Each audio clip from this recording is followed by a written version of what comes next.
Hi everybody. So I have been playing Daggerheart for around a year now. Daggerheart is similar to D&D, made by people that have played a lot of D&D, and it really tries to focus on the collaborative storytelling aspect like D&D in a lot of cases, which really fit the theme of my channel. So I wanted to take a moment to talk about something that Daggerheart, the core rulebook, goes over. I personally think these are really valuable thought patterns that can be applied to any table that values communication out of character, in character, and really wants to foster more memorable roleplay. So if you like this kind of stuff, please subscribe because I don't post videos often at the moment, and subbing will help you get this content when it does come out. So Daggerheart calls these things player principles. Be a fan of your character and their journey. Spotlight your friends, address the characters and address the players, build the world together, play to find out what happens, and hold on gently. Being a fan of your character means embracing their light, their dark, their strengths and weaknesses, their confidences and anxieties, and letting them just be a mixed bag that you can explore like turning the pages in a book. Which also means letting them grow and not forcing their direction. If you want more inspiration on this particular kind of thing, or ideas to make it really click for you, I made a video that I'll link in the cards that goes over Baldur's Gate 3's technique and how you can apply that. Spotlighting your friends, or rather the other characters in the game, is really just healthy for our relationships, right? So outside of game, in game, it really reminds our egos that it's not about what we think or feel is the right answer. Basically, this principle reminds us to stay curious, ask questions, offer to listen, and that we are not the main character, we're a friend. Be excited for other characters' more secretive or dark moments by giving the player's character their character arc a chance for it to deepen the intrigue of the story as a whole. Have discussions with the other players about what their characters are thinking and feeling and what they want to see happen in the story. You build stronger relationships with each other through these kinds of conversations, and it also lets you help each other when spotlighting characters in game.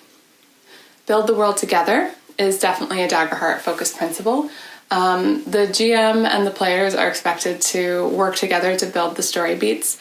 The GM may describe a place, for example, and then prompt the players to fill in the detail and describe the NPCs. This is typically not a D&D kind of practice, but I think its essence of collaborative storytelling between characters when and where appropriate is something that has the potential to bring more joy and fun to any table that's more creatively inclined. Play to find out what happens is basically accept that we don't always know what's going to happen and accept the roll of the die. Trust your fellow players and your GM in telling a good story. Good stories often have complicated and bad luck moments. They can be aggravating, infuriating, what the hell moments, but in a book, they're absolute page turners. To me, it's a reminder to hold on gently, which is funny because the last player principle is literally hold on gently. And that is the art of not resisting an undesired outcome. There are outcomes we want and ones we don't, and that knee-jerk emotional reaction is understandable to have. But remember to trust that you are all coming together to create an experience you all want to have. And let your character change in unpredictable ways, like getting cursed. And remember that it's fun to experience something while it's here, but we can't expect everything to last forever.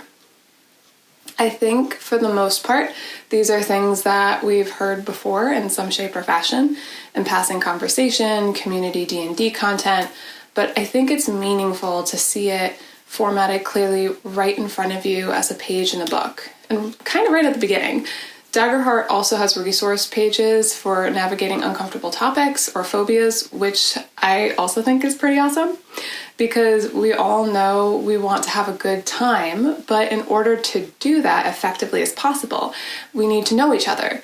And to do that, we need to have good communication techniques, or at least reminders.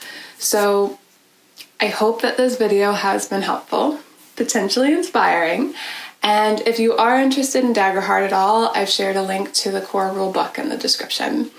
At some point, I'd like to make a video or two on my thoughts regarding Daggerheart mechanics, what I like, what I don't compared to D&D, and even other diceless role-playing systems. I still want to talk about Amber at some point. But for now, I'll leave you with this. Thanks for watching, communicate well, and good luck.